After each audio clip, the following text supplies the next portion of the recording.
Eden by obsessmuch. Read by SsjDeBusk. I don't own Harry Potter or Eden.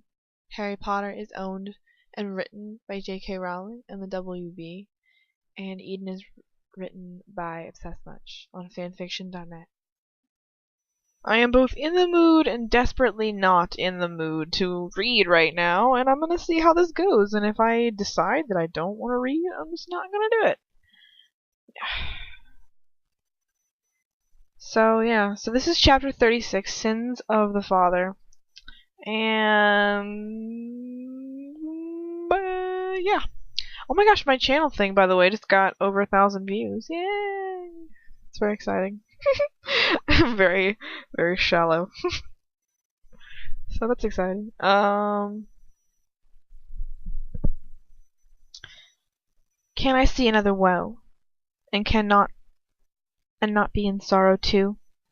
Can I see another grief, and not seek a kind of grief, and not seek for kind relief? Can I see falling tears? I'm not gonna be able to read any of this. Every single of the words wrong, and not feel the sorrow share. Can I see Can a father see his child weep, nor be with sorrow filled? William Blake, Another Sorrow. I feel like I'm a condemned man.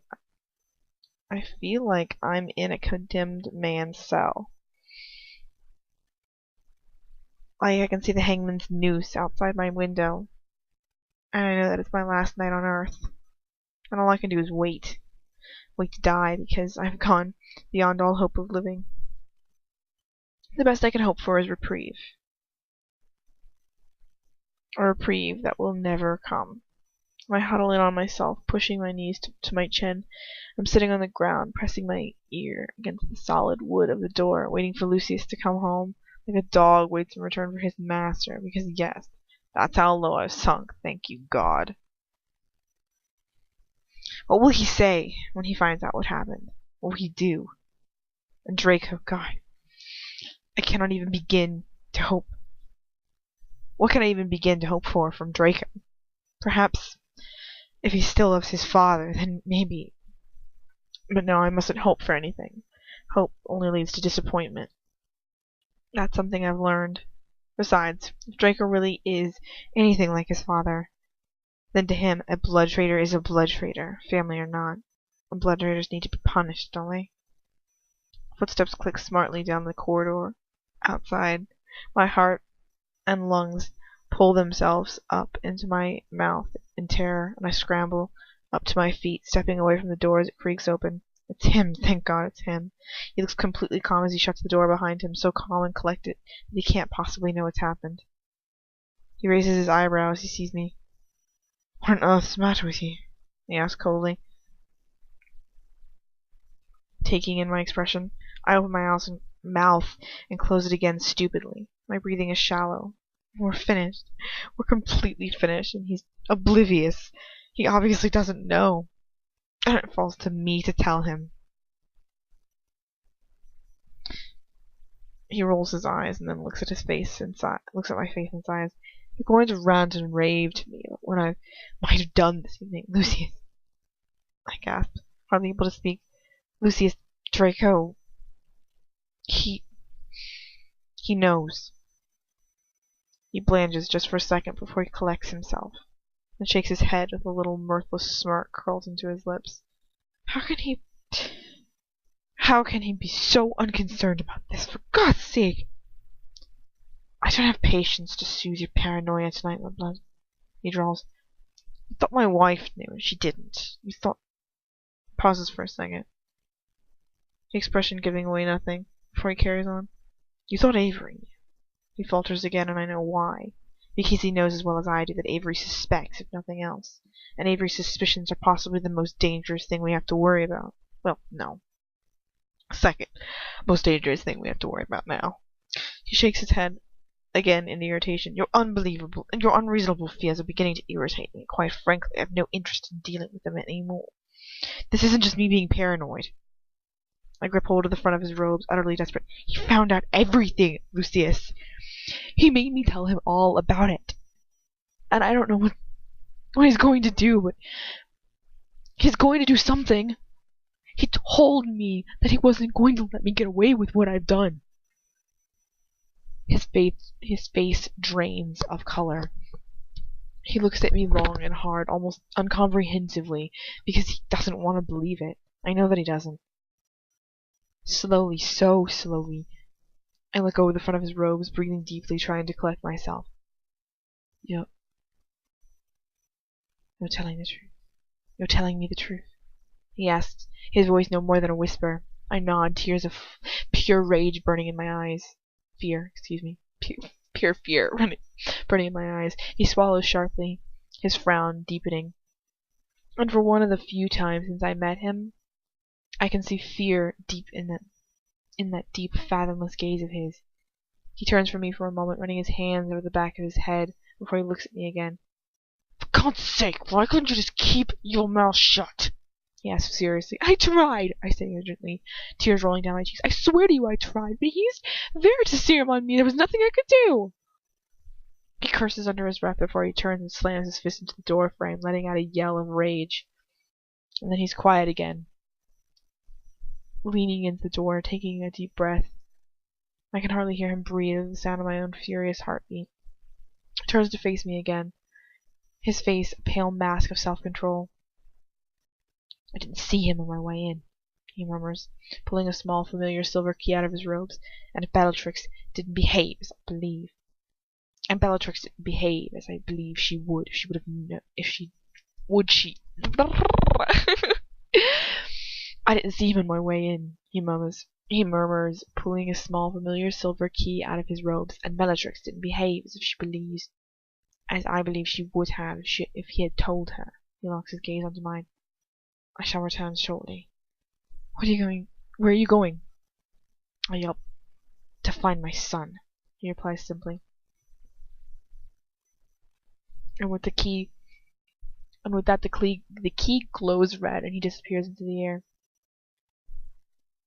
I look at the empty space that he has occupied the 2, 3, 4 seconds ago, before I shake my head, trying to clear it as I pace up and down my room, wringing my hands. He'll look after you. He'll sort it out. But how? How could he possibly sort this out? Don't you trust him? I pause, lost in thought. Once I would have said no, absolutely not. I would have never ever trusted the man that killed my parents. The man who wore a mask to disguise his true self every minute of every day. The man who tore me down relentlessly time and time again. But I don't know why, but now I can't help but trust him. How could I not? When I know him so well. He has become such a part of me. Then trust him. He suddenly appears again. The one look and his grim expression tells me that he was not successful in finding his son. He's not in his room. He says, his voice low and urgent. I'll have to go and look for him around the house. We? I hesitate. We? He looks at me. His eyes are dark with something I can't fathom. Something besides the fear and the anger. If Draco has told anyone what's going on, then both of our lives are immediately at risk. Then both of our lives will immediately be at risk, he says, and I will not leave you to the mercy of anyone who might decide to come after you. At least if you are with me, I can defend you. He opens the door and stands back from it, allowing me to go before him. As he does so, he crouches down just for a second and pulls a small knife out of his boot. Last time I saw him pull that knife out of his boot, I stand up straight again. His expression is severe and yet perfectly controlled. Come along. I take a deep breath to steady my nerves and step out of the room into the dark corridor. The door clicks shut behind me. He nods at me, his lips a thin line. He looks strange in this light. Casts odd dark blue shadows over his face, and he looks frightening.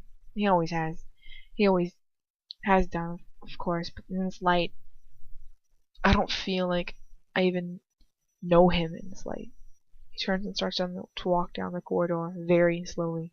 Follow me closely, he whispers, without looking at me.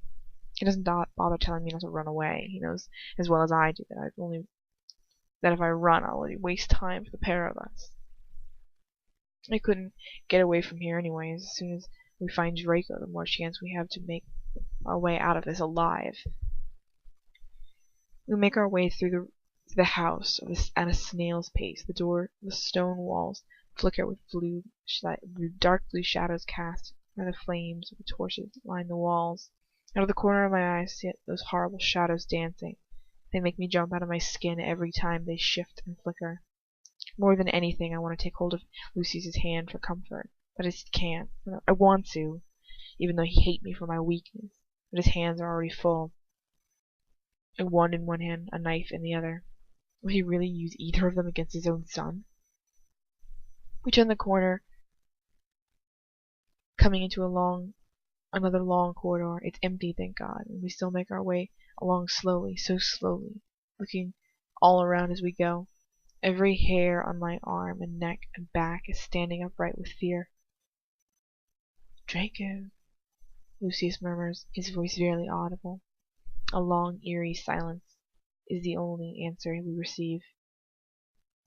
And so we move along down the corridor after corridor, of flights of steps and corridors. There's always nothing, just deathly silence and dark, dancing shadows, freezing the cold air.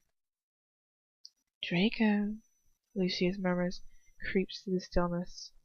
No answer. What if he's not here? I hiss, wringing my hands. What if he's already quiet? He whispers back furiously. I keep my hand out to force my panic back. I thin my lips out to force my panic down. It was a Gryffindor at Hogwarts, and that might have meant nothing when it mattered. But it doesn't mean I shouldn't at least try to give up my house reputation. I shouldn't at least try to live up to my house's reputation. I'm not angry with you, Draco, Lucius murmurs in the darkness. Come out here, and we'll talk. A knife in his hand flashes blue as it catches the light, and there's still no answer. We climb another flight, another staircase, and then another. We move down more corridors and more. Every call Lucius utters is only met with deafening silence. Ugh, son of a bitch! Oh God! I swear to God, she says that every chapter, like at least 5 times.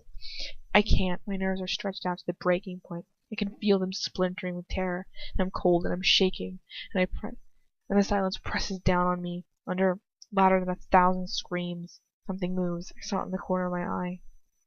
I stop where I am and turn, looking at where I just saw.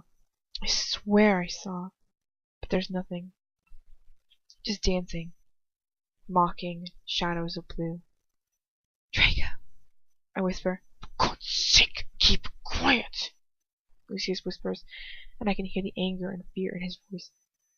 If he's not going to answer me, he certainly won't answer you. There'll be a long, agonizing look at the nothing that I just saw. I turn and follow Lucius again. Once more. We're coming to a door, a huge wooden door. It looks strangely familiar somehow, but I don't know how. But then Lucius points his wand at it and swings it slowly open. I know why it looks so familiar. It opens onto a balcony I remember as clear as day, and I feel Lucius tense beside me. I know that he remembers too. Draco, he murmurs. His voice echoes around that cave that surrounds us. Are you out here? A long silence, in which we are answered only by a bouncing, mocking echoes, and Lucius turns to leave the balcony, but then... I'm here, father. Lucius sucks in his breath. Cold fingers dig themselves into my heart. Draco steps out, standing in the open doorway. A shadow of a boy, his face hidden in darkness. I see you brought the mudblood to join us, he says, a hard, mocking edge to his words.